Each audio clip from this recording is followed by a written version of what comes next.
ये हालत क्या कर दी है प्रदेश की। लोग कपड़े फाड़ रहे हैं कांग्रेस के। आप इस कांग्रेस से सोचते विकास करेंगे? ये 10 बार भी कांग्रेसी पैदा हो तो भी इसका मुकाबला नहीं कर सकते। 10 बार भी पैदा हो तो साहब ये इनका पापों का घड़ा भर चुका है। अब 40 साल से ज्यादा समय कांग्रेस का सांसद रहा। 40 साल में 40 मीटर रेलवे लाइन नहीं बना पाए। 40 मीटर। अनुराग ठाकुर जी ने कभी अपने क्षेत्र की आवाज जो है वो संसद में नहीं उठाई और आपदा के समय तो वो दिखे ही नहीं। और जब मैं बोलता था तब इनके नेता राहुल गांधी जी के भागने के वीडियो भी बहुत सारे वायरल हैं जी। कि अनुराग ठाकुर जी राष्ट्रीय मुद्दों की बात कर रहे हैं, जो यहाँ के स्थानीय मुद्दे हैं उस पर बात नहीं हो रही है। 100% रोजगार की गारंटी है अग्निवीर में। एक व्यक्ति 72 लाख हिमाचलियों में से बताओ जिसने इतना किया होगा। पॉलिटिशियन तो छोड़ ही दो। तो ऊना से जो लोग लीड लेकर जाते हैं डेफिनेटली उसे हमीरपुर संसदीय क्षेत्र में जीत हासिल होती है। तो मेरे लिए वरदान है साहब। मेरा तो भला हो गया कि यहाँ से मुख्यमंत्री उप मुख्यमंत्री हैं। लोग कपड़े फाड़ रहे हैं कांग्रेस के। बागियों के प्रति रोष जनता में रहता है, तो क्या आपको लगता है कि इसका इम्पैक्ट लोकसभा की इन चुनावों पर पड़ने वाला है? ये हालत क्या कर दी है प्रदेश की। ये इतना आक्रोश फूटेगा कांग्रेस के खिलाफ कि भाजपा चारों की चारों लोकसभा और 6 की 6 विधानसभा जीतेंगे। चौका भी लगाएंगे और छक्का भी लगाएंगे। तो कई बार आपको कहने की जरूरत नहीं पड़ती, लोगों को आपके काम दिखते हैं। तो जितना अब तक किया इससे ज्यादा करके दिखाएं। कांग्रेस का कहना है कि जैसा पिछली बार खेला हुआ था लास्ट के दिनों में, वैसा ही खेला इस बार भी होने वाला है। भाजपा के पास सिर्फ एक मुद्दा है, राम मंदिर का। आप राम मंदिर पे बुलडोजर चलाने की बात करोगे तो उठाएंगे नहीं? क्या उठाएंगे ही। तो स्पीड, साइज एंड स्केल जो मोदी सरकार का काम करने का है वो अनमैच्ड है, उसका कोई मुकाबला ही नहीं। और हमीरपुर की रेलवे लाइन के लिए मुख्यमंत्री के पास 16 महीनों में 16 मिनट नहीं थे एक चिट्ठी साइन करके देने के लिए।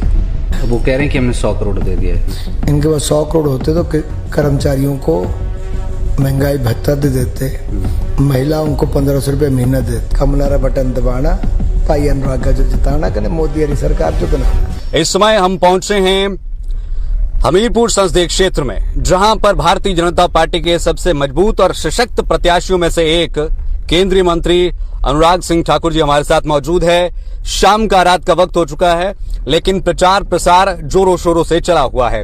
अनुराग सर, लाइफ टाइम स्ट्रीम में आपका बहुत बहुत स्वागत है। मेरा पहला प्रश्न आपसे ये है कि किस तरह से पिछले, यदि हम 4 टेन्योर्स की बात करें, इस संसदीय क्षेत्र की तस्वीर बदली है? क्या कुछ यहाँ पर चीजें देखने को नजर आई जो पहले नहीं थी? देखिए, जब से मोदी सरकार आई जी, तब से विकास की नई गाथा, एक नई क्रांति आई जी। आप देखिए, एम्स अस्पताल बना 1700 करोड़ का। पीजीआई बन रहा है लगभग 400-500 करोड़ रुपए का जी। हमीरपुर में मेडिकल कॉलेज और 300 बिस्तर का अस्पताल बना है। 2 मेडिकल कॉलेज बन गए, 2 नर्सिंग कॉलेज बन गए जी। साथ में जच्चा बच्चा मदर एंड चाइल्ड हॉस्पिटल बनाया जी। ट्रॉमा सेंटर बने, डायलिसिस सेंटर बने। इसके अलावा बहुत सारे और अस्पताल हमने बनाए। लेकिन साथ ही साथ शिक्षा के केंद्र अगर आप देखेंगे जी, तो हमने IIIT, central university, hydro engineering college, technical university, hotel management का इंस्टीट्यूट, ऐसे बहुत सारे संस्थान खोले जिससे शिक्षा के अवसर मिले। और साथ ही साथ 6 केंद्रीय विद्यालय खोले हैं जो अपने आप में अभूतपूर्व है जी। रेलवे की लाइन हमने ऊना से लेकर दौलतपुर चौक तक पूरी करवा दी। हिमाचल का काम पूरा हो गया जी। और अब भनुपली बिलासपुर रेलवे लाइन का काम तेजी से चला है, लेकिन हिमाचल की सरकार ने अपना पैसा देना बंद कर दिया जो उनको 25% देना है जी। सड़कें हमने कीरतपुर से बिलासपुर 4 लेन हाईवे बना दिया। तो 3 घंटे का समय था वो मात्र 30-35 मिनट का रह गया। एक बड़ा क्रांतिकारी कदम है। इसके अलावा हमीरपुर से लेकर शिमला और हमीरपुर से लेकर नूरपुर, ये 2 4 लेन हाईवे भी हम लोग बना रहे हैं। हमीरपुर धर्मपुर मंडी बहुत तेजी के साथ काम चला है। ऐसे अनेकों परियोजनाएं जहां पर विकास के कार्य हुए हैं। सर, यदि कांग्रेस की बात करें, स्पेसिफिकली प्रत्याशी जो आपके ओपोनेंट में हैं उनकी बात करें, तो वो कह रहे हैं कि अनुराग ठाकुर जी राष्ट्रीय मुद्दों की बात कर रहे हैं, जो यहाँ के स्थानीय मुद्दे हैं उस पर बात नहीं हो रही है। आप किन मुद्दों को लेकर जनता के बीच में जा रहे हैं? ये जो मैंने बताया राष्ट्रीय परियोजनाएं हैं जो मोदी सरकार ने दी, लेकिन लागू हिमाचल में हुए। शायद उनको अभी पता नहीं है, लेकिन सब केंद्र का पैसा है, हिमाचल में लगा है। अगर उनको लगता है कि एम्स अस्पताल बनाना, पीजीआई बनवाना, सेंट्रल यूनिवर्सिटी बनाना ये राष्ट्रीय मुद्दे हैं, तो फिर मैं उनके बारे में कुछ नहीं कह सकता। जी सर, यदि कांग्रेस की बात करें तो कांग्रेस भारतीय जनता पार्टी को अग्निवीर जो आपकी योजना है उस पर खूब जकड़ रही है, कस रही है, तंज कस रही है। इस पर आप क्या कहना चाहेंगे, क्योंकि ये एक बड़ा चुनावी मुद्दा इस समय पर है और युवाओं को इस बारे में इस तरह से कांग्रेस जो है वो जानकारी दे रही है। देखिए, अग्निवीर लाकर पहले तो समझना पड़ेगा अग्निवीर योजना है क्या।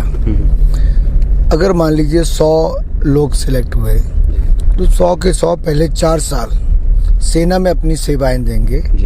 4 साल के बाद 75 लोग वहां से शिफ्ट होंगे और उन 75 को लगभग 20 लाख रुपया मिलेगा और 4 साल की सैलरी और इंसेंटिव जो है वो पहले मिलेंगे।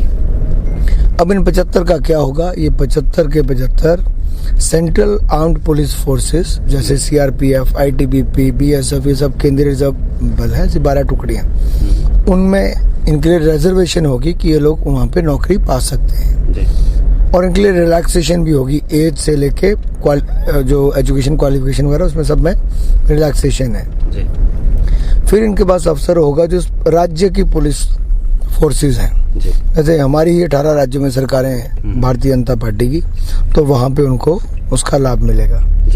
तीसरा सेंट्रल पब्लिक सेक्टर एंटरप्राइजेज है, वहाँ पे उनको उसका लाभ मिलेगा। लाभ मीन्स कि वहाँ पे रोजगार मिलेगा।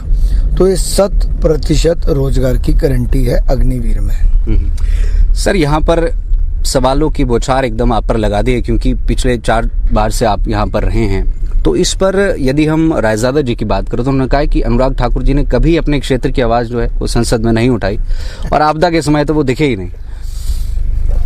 मैं धन्यवादी हूँ, आपने सवाल पूछा। जी, पार्लियामेंट में मुझे सांसद रत्न अवार्ड मिला बेस्ट पार्लियामेंटेरियन का और मेरा रिकॉर्ड खुली किताब है जी। और जब मैं बोलता था तब इनके नेता राहुल गांधी जी के भागने के वीडियो भी बहुत सारे वायरल हैं जी। किसी ने नहीं देखे होंगे तो जरूर देख लेना चाहिए। कांग्रेस के काले धन पे मैंने पार्लियामेंट में मेन डिबेट की जी। बहुत सारी डिबेट्स पे मैंने शुरुआत की है, जो हिमाचल में शायद ही किसी नेता को अब तक अवसर मिला होगा कि पार्लियामेंट की डिबेट्स की शुरुआत करना, वो मैंने की। और दूसरा, इनकी कॉमनवेल्थ खेल घोटाले से लेके बाकी सब उन पे मैं बोला जी। क्वेश्चन पूछने से लेके बाकी सब तक मेरी एक अलग परफॉर्मेंस रही और मुझे लगता है वो खुली किताब है, उसमें कोई ज्यादा चिंता वाली बात नहीं है। दूसरा आपका क्या सवाल था इसी का हिस्सा? आपदा के समय अनुराग जी दिखे नहीं, उन्होंने स्टैंड नहीं लिया। बहुत अच्छा प्रश्न। पूरे देश को जितना मोदी सरकार ने दिया उसकी सारी घोषणाएं कौन करता था, उन मीटिंगों में कौन बैठता था? हिमाचल प्रदेश के प्रतिनिधि के नाते अनुराग सिंह ठाकुर जी। दूसरा, पूरे देश के लिए अनाउंसमेंट करनी मैं करता था जी। इसके अलावा मैंने 10 करोड़ 40 लाख रुपए ये अपनी तरफ से 10 करोड़ 40 लाख रुपए लोगों से मदद लेकर हिमाचल प्रदेश में 3 PSA oxygen plant, Una, Hamirpur, Bilaspur, 3 लगवाए। 1-1 करोड़ रुपए का है, अभी भी लगे। 2000 के लगभग मैंने कॉन्सेंट्रेटर, ऑक्सीजन कॉन्सेंट्रेटर दिए। लाखों मास्क, हजारों PP किट दी जो मिलती नहीं थी। ऑक्सीजन मास्क नहीं मिलता था, मैंने ऑक्सीजन मास्क भी बाहर से विदेश से मंगवा के दिलाए। सिलेंडर गैस के नहीं मिलते थे जो ऑक्सीजन सिलेंडर, हमने वो भी खरीदे। इंडस्ट्री आज वो डिपार्टमेंट के पास है, मेरे पास कुछ नहीं है। जो हमने खरीदा सब कुछ इनको दिया। एक व्यक्ति 72 लाख हिमाचलियों में से बताओ जिसने इतना किया होगा। पॉलिटिशियन तो छोड़ ही दो। और सांसद मोबाइल स्वास्थ्य सेवा की 30 गाड़ियां डॉक्टर, लैब टेक्नीशियन के साथ अपनी सेवाएं दे रही थी। ये 10 बार भी कांग्रेसी पैदा हो तो भी इसका मुकाबला नहीं कर सकते, 10 बार भी पैदा हो। और हमारी सेवा करने का रेगुलर आदत है, कोई नई बात नहीं है। हमने पहली बार नहीं की, पहले भी किए। राकेश 2 मिनट बंद कर ले जी। अच्छा सर, अगला सवाल मेरा ये है कि इस बार ऐसा कहा जा रहा है कि जैसे अनुराग ठाकुर जी को हर बार मिलता था कि ठीक है एक इजी कंपटीशन मिल जाता था, इस बार हमीरपुर से CM सुक्खू है, ऊना से डेप्यूटी सीएम मुकेश अग्निहोत्री है और ऊना से ही कैंडिडेट दिया गया है। और पिछले इतिहास की बात की जाए तो ऊना से जो लोग लीड लेकर जाते हैं डेफिनेटली उसे हमीरपुर संसदीय क्षेत्र में जीत हासिल होती है। इस बिसात को आप किस तरह से हैंडल? तो मेरे लिए वरदान है साहब, मेरा तो भला हो गया कि यहाँ से मुख्यमंत्री उप मुख्यमंत्री हैं। लोग कपड़े फाड़ रहे हैं कांग्रेस के, पूछ रहे 1500 रुपये कब मिलेगा महिलाओं को। 24,000 की देनदारी होगी एक एक महिला की। और मैं आपसे कहूँ 2 रुपये किलो गोबर, 100 रुपये लीटर दूध वो नहीं खरीदा। 1 लाख नौकरियां देनी थी वो नहीं दी। 300 यूनिट बिजली के मुफ्त में देने थे वो नहीं दिए। बागवानी को पर्याप्त दाम देने थे वो नहीं दिए। ये अपने आप में दिखाता है कि इन्होंने कुछ नहीं किया है और इसका ही हमें सबसे बड़ा एडवांटेज मिल रहा है। एक और मोदी सरकार की उपलब्धियां, मेरा क्षेत्र का विकास और कांग्रेस का फेलियर। और इसको करेंगे ब्रेक के बाद, क्योंकि 10 बजे हमारा माइक बंद हो जाएगा। आप करेंगे इंतजार? ठीक है सर, मैं भाषण दे के आता हूँ। तो अभी हम यहाँ पर पहुँच चुके हैं बसाल में और अनुराग ठाकुर जी यहाँ पर हमारे साथ मौजूद है। इनका कहना है कि जो सीएम सुक्खू है, deputy chief minister Mukesh Agnihotri, part 2 लेकर हम आपके बीच में आ गए हैं और अनुराग सिंह ठाकुर जी केंद्रीय मंत्री हमारे बीच में हैं। रात का 10 बजे से ज्यादा का समय हो चुका है, मंत्री जी थक भी चुके हैं और लेकिन हमारे 2-4 प्रश्न हैं वो हम जरूर सर से पूछना चाहेंगे। सर, इस बार यदि लोकसभा चुनाव की बात करें तो भारतीय जनता पार्टी लोक लुभावने कुछ ऐसे वायदे लेकर के नहीं आई है, जबकि कांग्रेस की बात करें तो वो महिलाओं को 1 लाख रुपए देने की बात कर रहे हैं, आशा वर्कर्स का मानदेय दुगुना करने की बात कर रहे हैं। इस चीज को आप किस तरह से देखते हैं? क्या ये जनता पर इसका इम्पैक्ट पड़ेगा? पहली बात तो मैं कह दूं कि मैं थका नहीं हूं, मैं रोज रात के 2 बजे तक काम करता हूं जी, चुनाव हो या ना हो जी। और दूसरी बात मैं आपको कहूं कि कांग्रेस जो भी लेकर आए, चाहे पिछली बार 72,000 बोला था तब भी लोगों ने विश्वास नहीं किया, इस बार 1 लाख बोला तब भी विश्वास नहीं करेंगे जी। क्योंकि हिमाचल प्रदेश में 1500 रुपये महीना जनता को, महिलाओं को देना था जो नहीं दे पाए। 16 महीने बीत गए, 24,000 अब तक की देनदारी है जी। तो लोग कैसे विश्वास करेंगे कि 1 लाख देंगे? क्रेडिबिलिटी नहीं है साहब जी, क्रेडिबिलिटी का फर्क पड़ता है जी। सर, हमीरपुर की अगर हम बात करें तो हमीरपुर से काफ़ी बागी इस समय पर हुए हैं और यदि ऐसे में बागियों के प्रति रोष जनता में रहता है तो क्या आपको लगता है कि इसका इम्पैक्ट लोकसभा की इन चुनावों पर पड़ने वाला है? कौन बागी हुए? जो कुछ नेता, चाहे कौन? हमीरपुर संसदीय क्षेत्र की अगर हम बात करें, यहाँ से इंद्रदत्त लखनपाल जी। अच्छा, जो हाँ जी उपचुनाव की बात कर रहे हैं। यदि जनता में उस चीज का रोष हुआ तो क्या आपको लगता है कि उसका इम्पैक्ट पड़ेगा लोकसभा के चुनाव पर? मैं एक बात आपको बड़ी स्पष्ट कर दूं जी, दोनों चुनाव पहले अलग अलग मुद्दों पर होते हैं जी। और दूसरा, राज्य की सरकार का ग्राफ जितनी तेजी से गिरा है जी, लोगों में रोष तो सरकार के खिलाफ है कि मुख्यमंत्री ने कुछ नहीं किया, इनकी सरकार ने 1500 रुपये नहीं दिया, बाकी वायदे पूरे नहीं किए, विकास कार्य ठप पड़े हैं, सरकार कहती पैसा नहीं है, ठेकेदार कहते पैसा मिलता नहीं, हम काम कैसे करें, कर्मचारियों को महंगाई भत्ता नहीं मिलता। ये हालत क्या कर दी है प्रदेश की? ये इतना आक्रोश फूटेगा कांग्रेस के खिलाफ कि भाजपा चारों की चारों लोकसभा और 6 की 6 विधानसभा जीतेगी। चौका भी लगाएंगे और छक्का भी लगाएंगे। सर, वैसे अमूमन देखा जाता है कि एंटी इनकम्बेंसी 5 साल में पनप जाती है, लेकिन आप पिछले 16-17 सालों से लगातार कंटिन्यूटी में चले हुए हैं। आपके क्षेत्र में एंटी इनकम्बेंसी नाम की कोई चीज नहीं है, या इस पर आप क्या कहेंगे? किस तरह से हैंडल कर रहे हैं इन सब चीजों? देखिए, पहली बात मैं कहूँ कि आपको जनता से मिलते रहना है और हम सदा जनता के बीच में रहे। कोविड जैसी समस्या आई तब भी हमने यहाँ पे PSA ऑक्सीजन प्लांट लगवाए, मास्क दिए, PP किट्स दी, हमने ऑक्सीजन मास्क लेके न जाने कितना कुछ सामान, लगभग 10 करोड़ 40 लाख से ज्यादा वो दिया।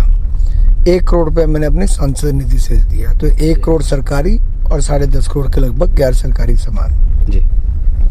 दूसरा, इसके अलावा बहुत सारे कार्यक्रम हम ऐसे चलाते हैं जो विकास भी हो, खेल भी हो, संगीत भी हो, जिसमें लोगों के बीच में लगातार बने रहते हैं और बड़े बड़े प्रोजेक्ट्स हम अपने संसदीय क्षेत्र में लेकर आए जो अपने आप में आपके काम को, दुनिया को दिखाता है। अब आप शिमला सड़क पे जाओगे तो आपको एम्स दिखेगा तो कोई भी बोलेगा वाह क्या किया है। बंदरा की पहाड़ी पे बड़ी बिल्डिंग नजर आएगी तो वाह हाइड्रोजन कार्बन। थोड़ा नीचे देखोगे तो 4 लेन हाईवे निकलता है, उस पर चलोगे तो 3 घंटे की बजाय 30 मिनट समय रह जाता है, साथ में रेलवे की पटरी बनती नजर आती है, तो कई बार आपको कहने की जरूरत नहीं पड़ती, लोगों को आपके काम दिखते हैं। जी सर, हमीरपुर संसदीय क्षेत्र की बात करें, ना सिर्फ हमीरपुर, हिमाचल के लिए भी आपने बहुत कुछ किया है केंद्रीय मंत्री रहते हुए, और स्पोर्ट्स के लिए भी।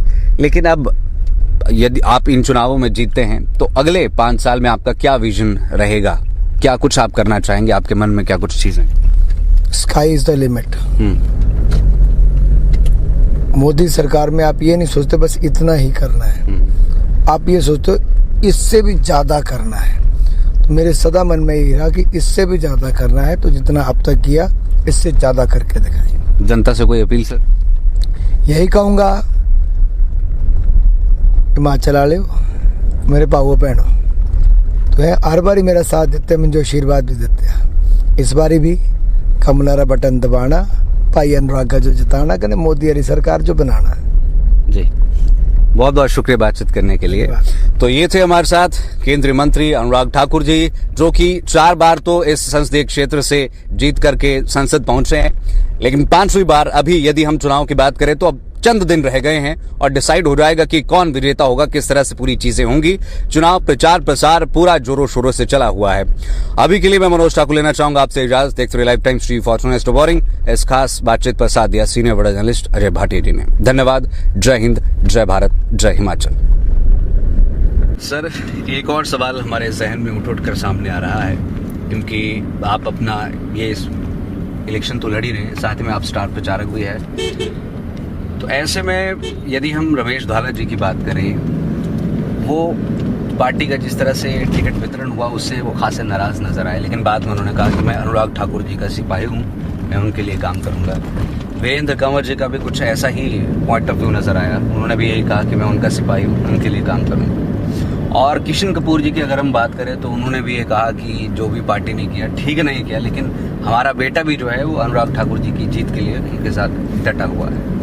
ऐसे में सर, ये जिस तरह से टिकट दिया गया है तो 2 पक्ष उभर करके सामने आए हैं। अब आप इतने बड़े दिग्गज नेता हैं, आपके कंधों पर ये रिस्पॉन्सिबिलिटी आ जाती है कि आप इस दरार को किस तरह से भरेंगे, जिस तरह से ये दरार आ चुकी है। आप देखिए, पहली बात तो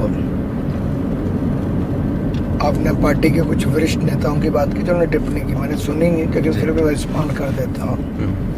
हम सबके प्रयास यही है कि भारतीय जनता पार्टी के सारे उम्मीदवार जीते, क्योंकि उन्होंने भारतीय जनता पार्टी ज्वाइन की है और अब वो भाजपा के उम्मीदवार हैं। इसमें कोई किंतु कोई परंतु ऐसा नहीं चल सकता, इसमें केवल भारतीय जनता पार्टी ही दिखती है। दूसरा, जिम्मेदारी हम पूरी आज भी निभा रहे हैं, आगे भी निभाएंगे, और मुझे तो वातावरण बहुत अच्छा लगता है कि सब तरह भाजपा जीतेगी। रमेश धवाला जी ने उस समय सरकार बनाने में मदद की जब 1998 में जी कांग्रेस उनको उठा के ले गई थी, लेकिन उसके बावजूद उन्होंने पार्टी की सरकार बनाई जी। कई बार होता है इनिशियली कुछ घटनाएं होती हैं, लोग कुछ कमेंट करते हैं, लेकिन उसके बाद में ठीक होता है। अभी हाल में मेरे जितने देरा प्रोग्राम हुए सब में होशियार सिंह जी भी आए, रमेश धवाला जी भी आए जी, और दोनों लगातार पार्टी के लिए काम भी कर रहे हैं। यहाँ पे भी आपने देखा, मैं आज 19 कार्यक्रम किए हैं, जिनमें से अधिकतर कार्यक्रम मैंने ककरेट और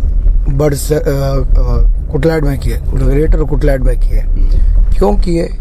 क्योंकि इन उम्मीदवारों को भी अपने चुनाव के साथ साथ इनका चुनाव भी और अच्छा निकले। जीत रहे हैं लेकिन और अच्छा जीते। और इससे पहले मैंने बड़सर में लगातार किए, सुजानपुर में किए। तो रणनीति के तहत हमने यहाँ पे ज्यादा कार्यक्रम किए जहाँ पे हमें लगता था कि नहीं, यहाँ पे हमारे कैंडिडेट जीतने चाहिए। प्रियंका गांधी सर पिछले 2-3 दिनों से डटी हुई हैं यहाँ पर, अगले 2-3 दिन भी यहीं पर रहने वाली है, और एक एक विधानसभा क्षेत्र में जाकर वो रोड शो कर रही है, जनसभाएं कर रही है।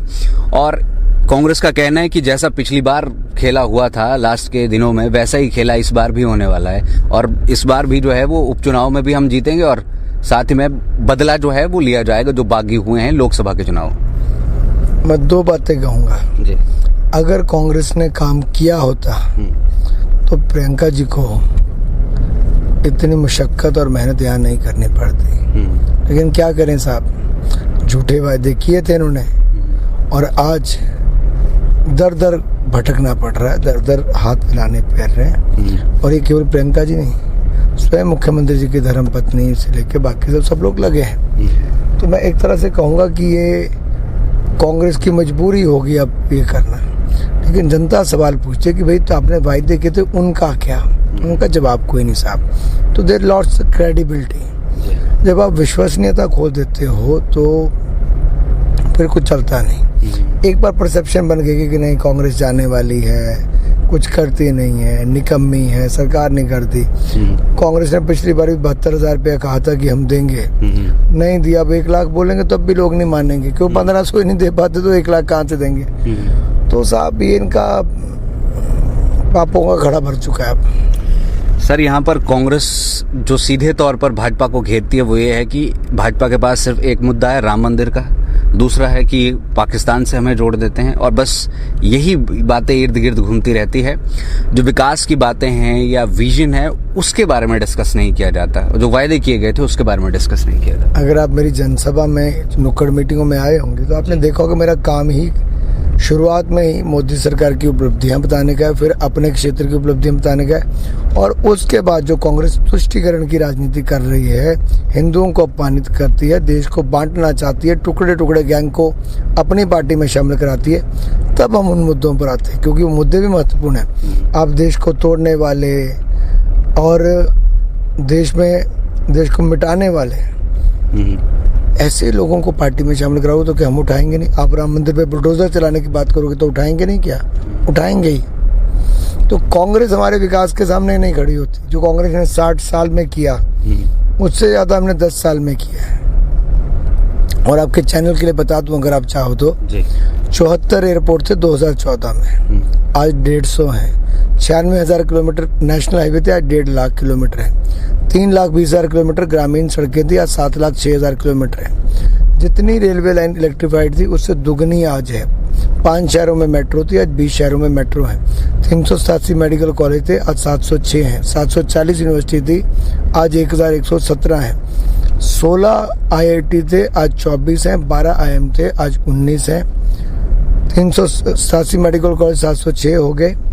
इसके अलावा जो 9 IIIT थे वो आज 25 हो गए हैं। ये आंकड़े अपने आप में दिखाते हैं कि कैसे 7 एम्स से 24 हो गए। ये आंकड़े बहुत कुछ दिखाते हैं कि कहाँ थे, कहाँ पहुंच गए। तो स्पीड, साइज एंड स्केल जो मोदी सरकार का काम करने का है वो अनमैच्ड है, उसका कोई मुकाबला ही नहीं।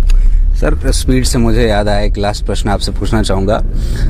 कांग्रेस का ये कहना है कि अनुराग ठाकुर जी की जो रेलवे लाइन की स्पीड है वो बहुत कम है, और जब भी कभी बात उस पर आती है कि कंप्लीशन क्यों नहीं हुआ तो घुमा फिरा करके स्टेट गवर्नमेंट पर वो जो है वो गेंद फेंक देते हैं। इस पर आपका क्या कहना? देखिए, आप जनता से सच भी जान सकते हैं, आंकड़े भी सब बताएंगे। 40 साल से ज्यादा समय कांग्रेस का सांसद रहा। 40 साल में 40 मीटर रेलवे लाइन नहीं बना पाए। 40 मीटर जी। हम लोगों ने ऊना से लेके अम्बिंदौरा, दौलतपुर चौक सारा हिमाचल का काम पूरा करवा दिया। अब जो पंजाब की बाउंड्री में है उसमें अनुराग ठाकुर ने नहीं करवाना है, वो पंजाब की सरकार ने जमीन अधिग्रहण करनी। हमने उसके बावजूद जो दूसरी तरफ BBMP की जमीन थी हमने वो रेलवे लाइन देके वहां पे काम शुरू करा दिया। पहली बात तो ये ऊना। दूसरा, भानुपुरी बिलासपुर, ये कांग्रेस सपने में नहीं सोच सकते थे, हमने रेलवे लाइन शुरू कराई।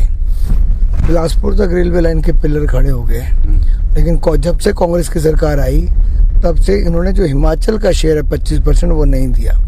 यहाँ तक कि इन्होंने जो जमीन अधिग्रहण करनी थी वो केंद्र के पैसों से कर रहे हैं, जो हिमाचल सरकार को देना है। और हमीरपुर की रेलवे लाइन के लिए मुख्यमंत्री के पास 16 महीनों में 16 मिनट नहीं थे एक चिट्ठी साइन करके देने के लिए। इससे पता चलता है कि गंभीर ही नहीं है काम करने के लिए। दूसरा, हमने हमीरपुर में जोल सप्पड़ में मेडिकल कॉलेज बनाया 2015 में, मैंने मंजूर कराया। नड्डा जी स्वास्थ्य मंत्री थे, केंद्रीय मंत्री मोदी जी थे। जमीन कांग्रेस ने 2.5 साल नहीं दी, 2018 में हमने आके जमीन दी, पहली बात है। दूसरा, एम्स अस्पताल हमने 2014 में मंजूर करवाया, उसके लिए भी जमीन कांग्रेस ने 2017 तक 3 साल से ज्यादा समय लिया, आधी जमीन दी। सेंट्रल यूनिवर्सिटी हमने मंजूर कराई, जमीन हमने दे दी। जो फॉरेस्ट क्लियरेंस का पैसा था वो भी कांग्रेस की राज्य की सरकार ने 5 साल जमा नहीं कराया। आप इस कांग्रेस से सोचते हो विकास करेगी? सर अब इन सब विषयों पे एक और प्रश्न मेरे मन में उजागर हुआ है। प्रश्न ये है कि सीएम सुक्खू ने भी कुछ दिन पहले कहा है कि धूमल जी ने जिस बस स्टैंड का शिलान्यास किया था उस बस स्टैंड का कंप्लीशन अनुराग ठाकुर जी नहीं करवा पाए। मैं हमीरपुर बस स्टैंड की बात कर रहा हूँ। ऐसी अनेकों योजनाएं कांग्रेस की हैं जो कांग्रेस 50 साल पहले की होंगी, राजग ने की। धूमल जी ने 2011-12 में एक इंडोर स्टेडियम हमीरपुर के डिग्री कॉलेज में रखा। अब उसके बाद 5 साल वीरभद्र जी की सरकार रही, कुछ नहीं कर पाई। 4 साल जयराम जी की सरकार रही, उसके भी अंतिम साल में जाके मुझे वो 4.5 करोड़ रुपए का प्रोजेक्ट पूरा करवाना पड़ा। तो ऐसे तो कई बार सरकारों में प्रोजेक्ट फंस जाते, लेकिन हमीरपुर के लिए वीरभद्र जी ने और बाली जी ने आके वो 70 करोड़ रुपए वाला कुछ नहीं किया। 70 करोड़ का उस समय बन रहा था, शिलान्यास कर दिया, इन्होंने आके वो प्रोजेक्ट ही बिल्कुल गड्ढे में डाल दिया। और उसके बाद भी जो जमीन का सर्वे आया जयराम जी की सरकार के समय, वहां पे कोई बिडर शायद नहीं आया।